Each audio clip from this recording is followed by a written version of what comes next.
That wind you feel is coming from England.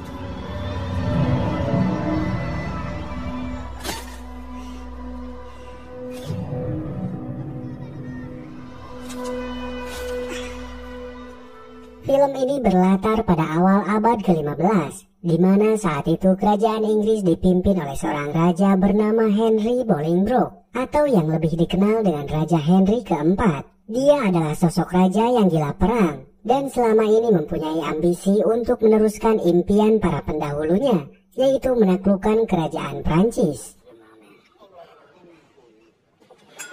Battle with the rebel Scots was hard fought. Benedict lost Domine. We lost some 300 men. You need to speak up, my boy. Hingga atas sifat egoisnya itu, beberapa petinggi militer dalam kerajaannya semakin menunjukkan ketidaksenangan. Terlebih saat raja tak mampu meredam pertikaian dengan Skotlandia dan pemberontak Wales yang masih berada di bawah wilayah kekuasaannya. Situasi itu membuat seorang perwira muda bernama Harry Hotspur memutuskan untuk keluar dari lingkaran monarki kerajaan Inggris dan memilih untuk berkhianat dengan membentuk pasukan pemberontak. I believe yours to be the rumblings of a crazy old demon. Who do you imagine might be to blame for this? He has joined the Welsh rebels. He has betrayed it. You agree with my pricing, young husband? Terjadinya kekacauan yang terus berkecamuk di dalam kerajaan akhirnya membuat raja sakit parah, terlebih saat mendengar kas kerajaan saat ini semakin menipis. Hingga dari sana raja mengutus anak buahnya untuk menemui seseorang yang kini berada di wilayah Wales. Dia adalah seorang pemuda bernama Henry, anak sulung dari Raja Henry keempat yang selama ini diasingkan dan dikucilkan setelah kematian ibunya beberapa tahun yang lalu. Dan para utusan kerajaan saat itu langsung menyampaikan pesan raja, yaitu untuk menyuruh Henry datang ke istana. Tapi dengan tegas Henry menolak ajakan utusan kerajaan itu, karena memang selama ini dia sudah telanjur sakit hati atas apa yang dilakukan ayah kandungnya sendiri. Karena dia seakan merasa dianaktirikan dan merasa iri kepada saudara laki-lakinya yang bernama Thomas. Walaupun keesokan harinya pengawalnya yang bernama John Falstaff terus berusaha membujuknya untuk menemui raja sebelum dia menyesal. Hingga dengan terpaksa Henry menuruti nasihat itu dan langsung bergegas pergi ke istana.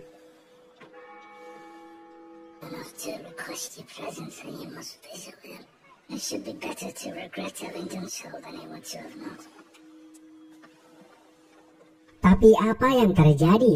Ternyata sesampainya di istana, Henry kembali dibuat sakit hati oleh ayahnya sendiri. Yang faktanya dia hanya ingin memberitahukan bahwa calon pewaris tahta mahkota raja akan diberikan kepada Thomas sebagai saudara laki-lakinya.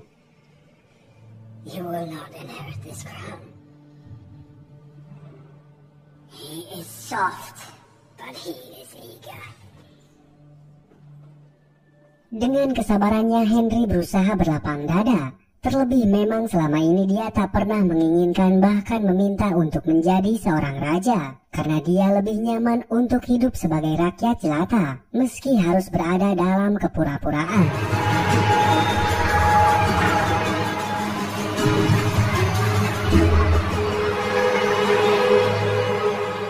Hingga beberapa hari kemudian terdengar kabar bahwa saat ini Thomas yang berstatus sebagai calon pemimpin kerajaan Inggris akan melakukan penyerangan terhadap para pemberontak dan pengkhianat kerajaan yang dipimpin oleh Harry. Saat itu, Thomas ingin menunjukkan statusnya dengan memimpin ratusan pasukan militer kerajaan. Walaupun sebetulnya Thomas merupakan orang yang sangat awam dan tak punya keberanian dalam peperangan. Dan secara mengejutkan sesaat kemudian tiba-tiba Henry datang ke barak pasukan Inggris. Lalu dengan tegas dia meminta Thomas untuk membatalkan aksi militer ini karena akan menimbulkan korban jiwa yang sangat banyak. By my way there will be no battle. This is my battle. Come see it stop. Dengan gagah berani, Henry menyuruh salah seorang utusan untuk menyampaikan pesan kepada Harry Hotspur, yaitu untuk melakukan duel 1 lawan 1, mewakili para pasukan lain dalam peperangan itu. Dan setelah mendengar tantangan itu, dengan sigap Harry menyanggupinya. Walaupun di tempat lain, Thomas tetap bersikukuh untuk melakukan perang dengan melibatkan seluruh pasukan militer. Tapi atas tantangan awal yang telah disepakati, maka Harry menolak untuk bertempur melawan Thomas yang dianggap lemah dan masih belum dewasa. Where's Henry?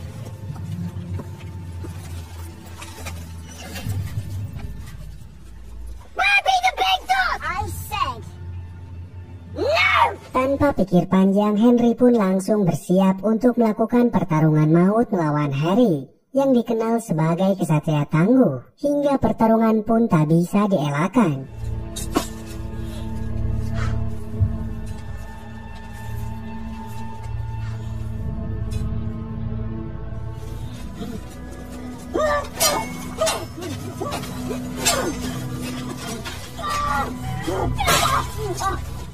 Dengan segala upaya yang dilakukan kedua kesatria itu, akhirnya Henry berhasil membunuh Harry Hotspur dan sukses menaklukkan pasukan pemberontak yang tersisa supaya kembali ke kerajaan Inggris. Walaupun atas semua upayanya itu membuat Thomas semakin membenci Henry karena dia menganggap bahwa Henry telah merampas pamornya. This head! Please, walk away from this field. Move! Setelah kejadian itu, singkat cerita beberapa bulan telah berlalu, dan kini Henry masih tetap bertahan di rumah penginapannya bersama pengawalnya yang setia. Tapi di hari itu, dia kembali dikejutkan oleh kedatangan seorang petinggi kerajaan bernama William yang langsung datang ke rumahnya.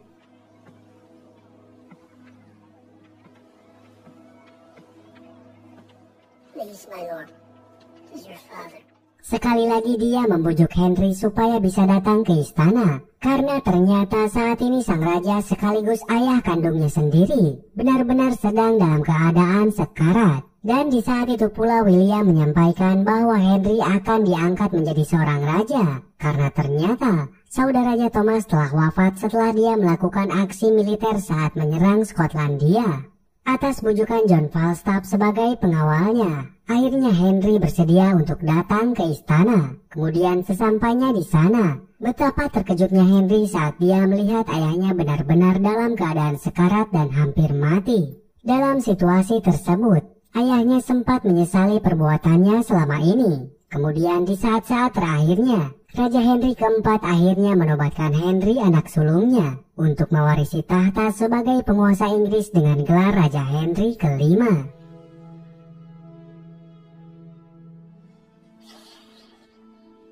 Wayward son, you so revile.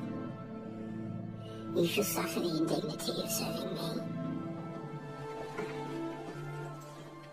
Takdir yang tak mungkin bisa dipungkiri itu akhirnya memaksa Henry memegang tampuk kepemimpinan sebagai penguasa Inggris. Tentunya dia pun harus bersedia meninggalkan kehidupan lamanya serta orang-orang yang selama ini mendampinginya di pengasingan. Dan beberapa waktu kemudian, semua rakyat Inggris merayakan hari penobatan raja baru mereka. Prosesi itu disambut dengan gembira karena semuanya tahu bahwa selama ini rakyat dirasa hidup menderita saat berada di bawah kepemimpinan mendiang Raja Henry keempat yang haus dengan perang dan penuh dengan keegoisan.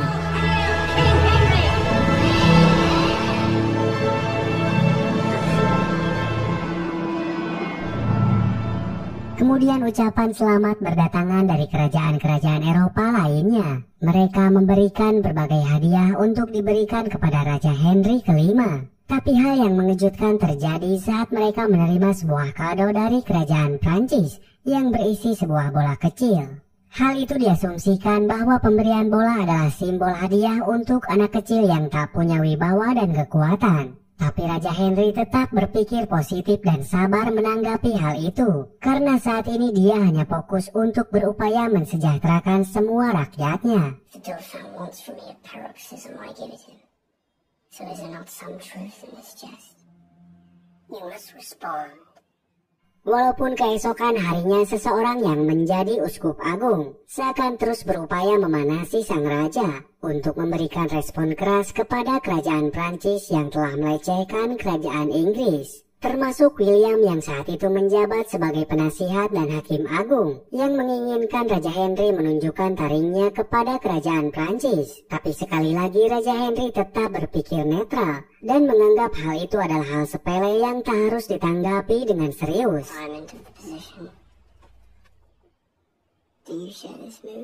Namun di hari yang sama saat Raja Henry bertemu dengan adik perempuannya yang bernama Philippa, dia sesaat termenung saat Philippa memberikan sebuah nasihat untuk selalu berhati-hati dengan orang-orang penting yang berada di istana. Karena setelah adiknya menikah dengan Raja Erik, penguasa Denmark, di saat itu pula dia bisa belajar dan meyakini bahwa akan selalu ada pengkhianat yang bersembunyi di balik kesetiaan. Dan hal itu membuat Raja Henry sedikit merenung, serta mulai memasang badan tentang nasihat adiknya itu.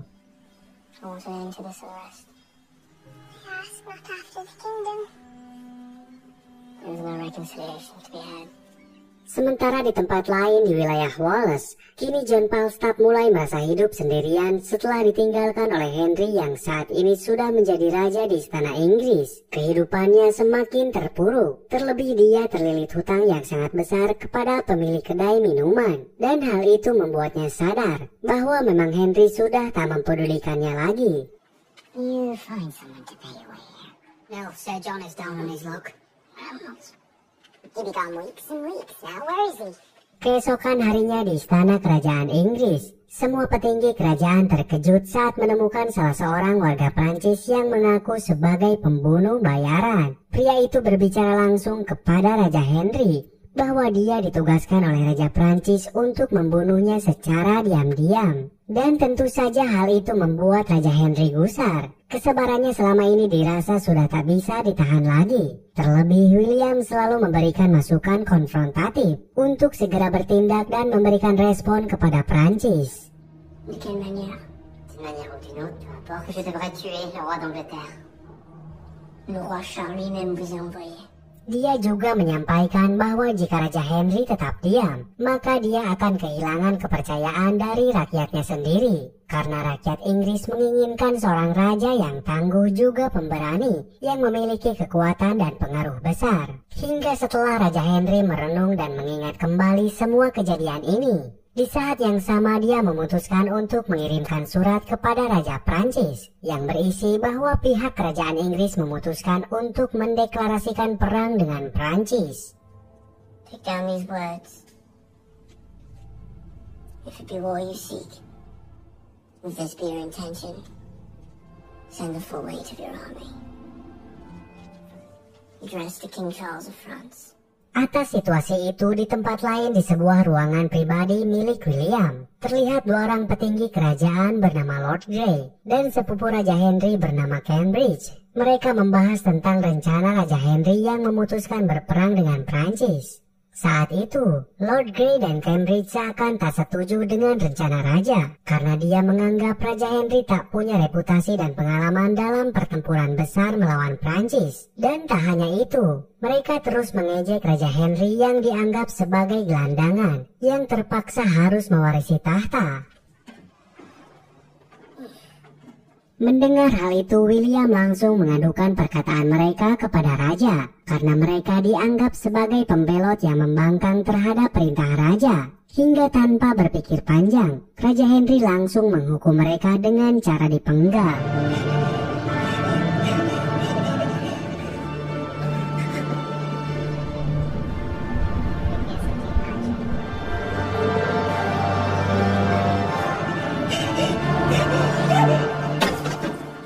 Pada malam harinya Raja Henry meminta dikawal dan pergi ke suatu tempat karena dia ingin menemui John Falstaff sebagai sahabat lama sekaligus mantan pengawalnya. Ternyata saat itu Raja Henry meminta John untuk ikut bersamanya dan bergabung dengan militer kerajaan Inggris karena dia menyampaikan sebuah fakta bahwa kerajaan saat ini akan menghadapi perang besar melawan Prancis. Walaupun sebetulnya John menolak, tapi akhirnya dia menyetujui ajakan itu dengan satu syarat, yaitu raja harus melunasi semua hutangnya.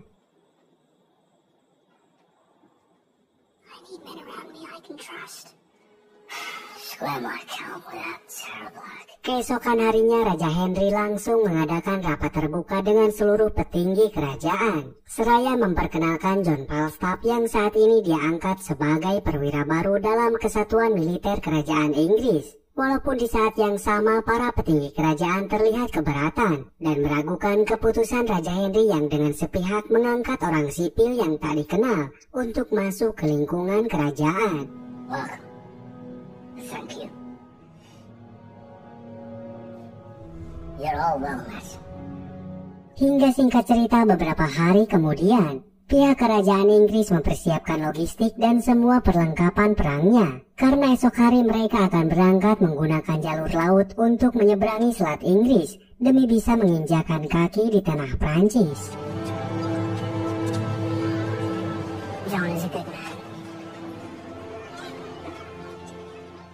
Walaupun saat dalam perjalanan pelayaran mereka, terlihat wajah Raja Henry seakan menunjukkan keraguan tentang keputusan yang dilakukannya saat ini. Hingga singkat cerita akhirnya semua pasukan Inggris berhasil mendarat di tanah Prancis.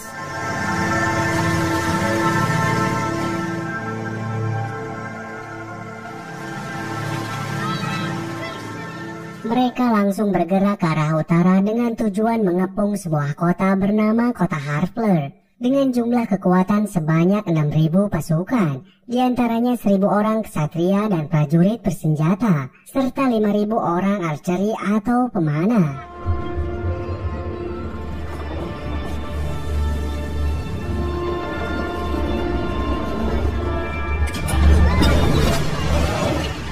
Mereka terus mengepung dan menggempur kastil di kota Harfleur menggunakan trebuchet, walaupun dari pihak musuh tak menunjukkan respon untuk membalas serangan tersebut. Namun dalam pengepungan yang berlangsung selama 6 minggu itu, ternyata mampu menguras waktu dan biaya logistik pasukan Inggris.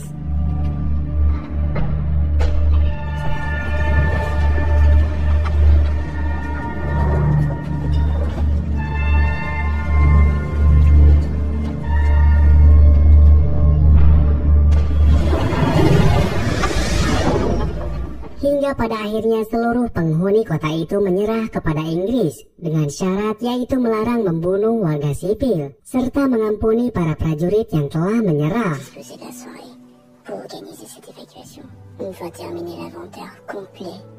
Dan setelah berhasil menjalankan misi pertama itu, tiba-tiba mereka menerima berita bahwa putra Raja Charles VI yang bernama Dauphin kini sedang dalam perjalanan untuk menemui Raja Henry. Perasaan haru dan bahagia langsung terlihat di wajah Raja Henry, karena dia menyangka bahwa Dauphin datang mewakili ayahnya untuk menyampaikan pesan pengunduran diri. Tapi apa yang terjadi? Ternyata Dauphin malah memperpanas situasi, yaitu menciptakan perang urat saraf dengan harapan Raja Henry dan seluruh pasukannya merasa takut dan segera mundur. I'll drain your body of its blood, the screams of your men as they die slow with the tiny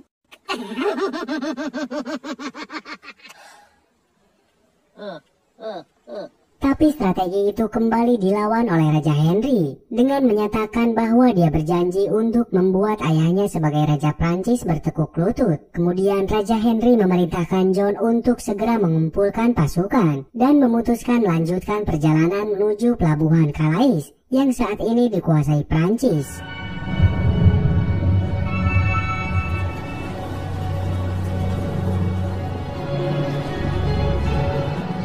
Hal itu bertujuan untuk merebut pelabuhan yang akan menjadi titik strategis, supaya pihak Inggris bisa dengan mudah menyeberang untuk mengirim pasukan logistik kepada pasukan perintis. Namun akibat ketatnya pertahanan Prancis, maka mereka harus menempuh jalan memutar dan menyusuri pedalaman hutan.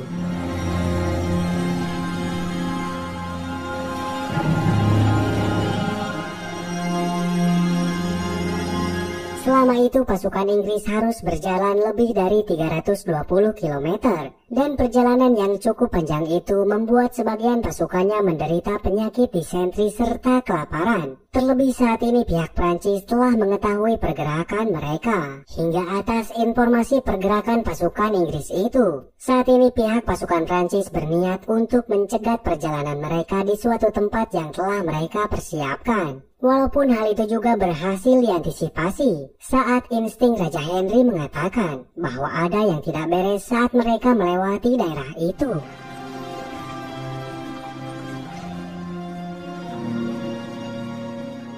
Kemudian saat mereka berada di sebuah ladang yang luas di sebuah daerah bernama Agincourt, dia memerintahkan seorang pasukan kuda terbaik untuk melakukan pengintaian dan melihat apa yang ada di balik bukit itu. Dan ternyata dia melihat puluhan ribu tenda pasukan Prancis yang sedang menunggu kedatangan mereka.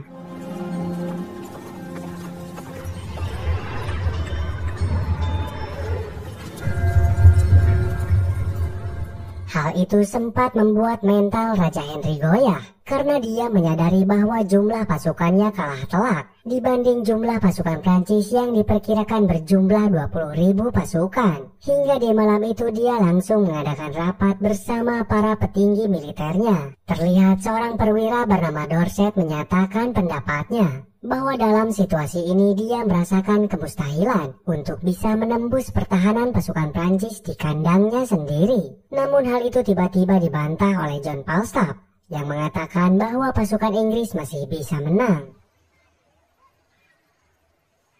You can win this battle. Dia memberikan sebuah pandangan dan rencana yang cukup masuk akal, yaitu memerintahkan seluruh pasukan infanteri Inggris untuk melepaskan baju besinya, karena dia memprediksi malam ini akan turun hujan lebat yang akan menyebabkan ladang peperangan itu penuh dengan lumpur. Dia juga meyakini bahwa dengan sebuah jebakan penyerangan kecil, maka pihak pasukan Prancis akan merespon serangan itu dengan mengerahkan 80% pasukannya. Karena dia tahu bahwa pasukan itu dipimpin oleh Dauphin yang punya ego tinggi dan menginginkan sesuatu secara instan. Hingga setelah mendengarkan masukan itu, akhirnya Raja Henry menyetujui rencana John Falstaff dengan syarat prediksinya tentang hujan di malam ini benar-benar terjadi. Walaupun sebetulnya para petinggi lain meragukan rencana itu. Oh, Sabres, my liege, please put a stop to this drivel. Heavens above, please spare us from this man.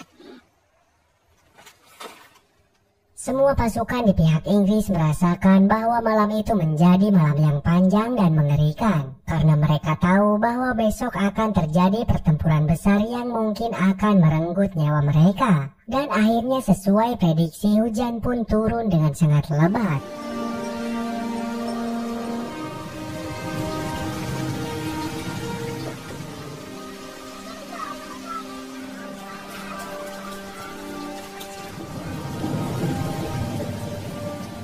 Hingga singkat cerita malam pun berganti. Di pagi itu Raja Henry sangat terkejut saat melihat John Falstaff sedang bersiap-siap untuk ikut ke dalam pasukan penyerang pertama yang akan melakukan serangan tipuan. Saat itu mereka seakan saling mengungkapkan salam perpisahan, karena John merasakan bahwa hari ini adalah hari terakhirnya untuk hidup di dunia. Walaupun dia rela mengorbankan nyawanya demi tercapainya cita-cita Raja Henry.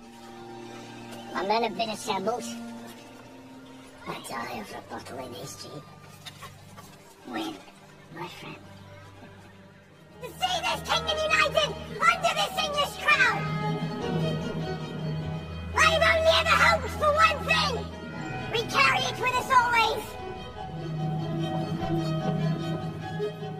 Hingga akhirnya dengan terpaksa perang besar yang dikenal sebagai pertempuran Agincourt itu pun terjadi. Pasukan penyerang pertama dari pihak Inggris yang dipimpin oleh John Falstaff langsung bergerak mendekati pasukan Prancis dengan harapan mereka akan merespon dan mengerahkan 80% pasukannya.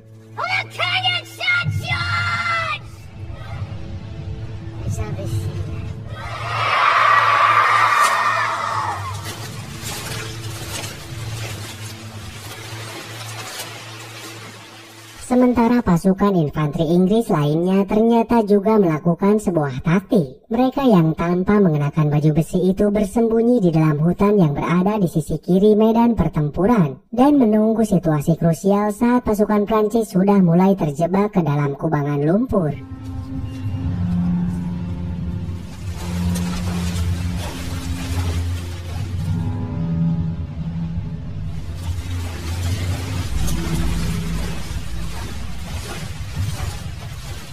Kemudian setelah pasukan pertama sudah mulai mendekat dengan para kavaleri Prancis, Raja Henry langsung memerintahkan pasukan panah untuk melakukan serangan jarak jauh. Dan hal itu berhasil mengacaukan seluruh barisan kavaleri Prancis yang terus dihujani dengan anak panah.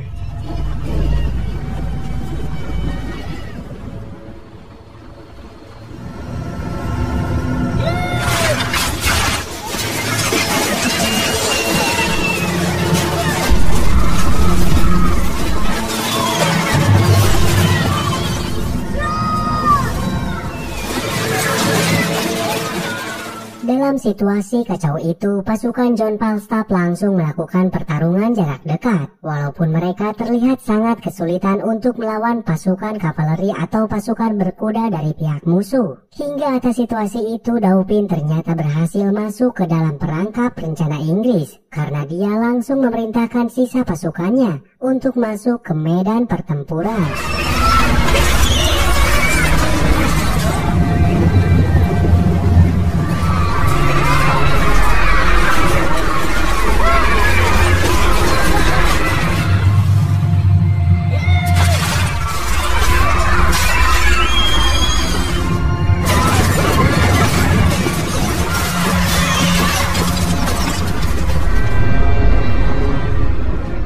Dalam situasi ketegangan yang sangat dahsyat, akhirnya Raja Henry memerintahkan seluruh pasukan cadangan di dalam hutan itu untuk turun ke medan tempur, walaupun tanpa memakai baju besi yang melindungi mereka dari tajamnya pedang.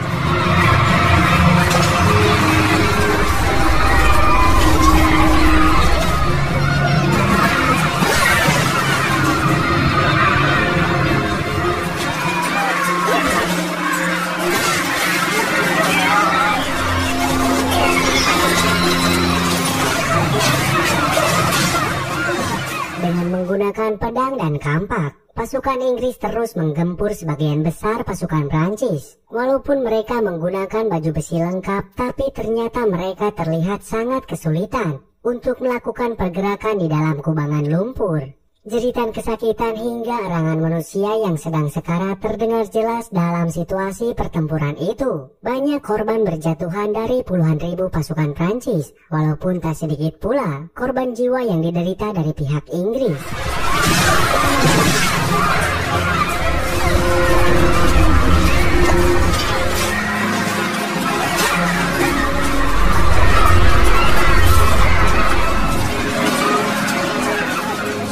Hingga setelah melihat situasi itu, tiba-tiba terdengar suara trompet yang menandakan bahwa pertempuran harus segera berhenti. Dan ternyata, saat itu pula Raja Henry melihat Dauphin turun dari kudanya. Kemudian kembali menantang Raja Henry untuk melakukan duel 1 lawan 1 demi mewakili pasukannya yang tersisa. Hingga akhirnya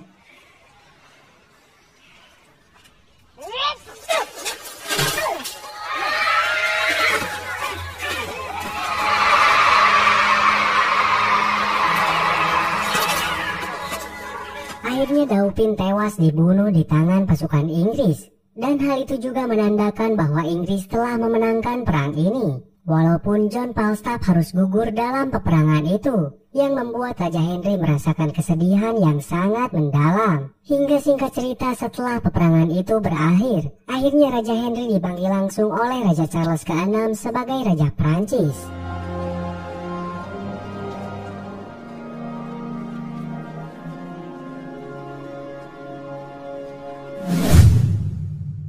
Dia menanggapi perang ini bagaikan sebuah hal yang lucu, karena kejadian ini akan terus berulang setiap 100 tahun sekali, dan mungkin akan terus terulang sampai tidak ada satu orang pun yang tahu kapan kegilaan ini akan berakhir.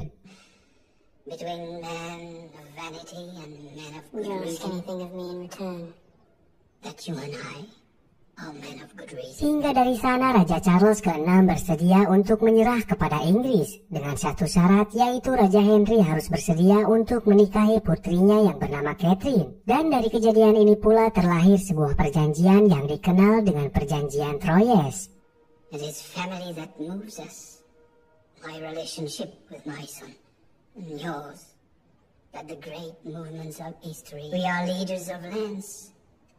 and peoples. Walaupun singkat cerita setelah Raja Henry kembali pulang ke tanah Inggris dengan membawa kemenangan besar, dia disambut oleh rakyatnya dengan gegap gempita. Walaupun di saat itulah dia mulai merasa tercerahkan, karena saat dia mendengarkan penjelasan dan kejujuran dari calon istrinya. Saat itu pula dia baru tersadar bahwa perang ini tak diinginkan oleh Prancis.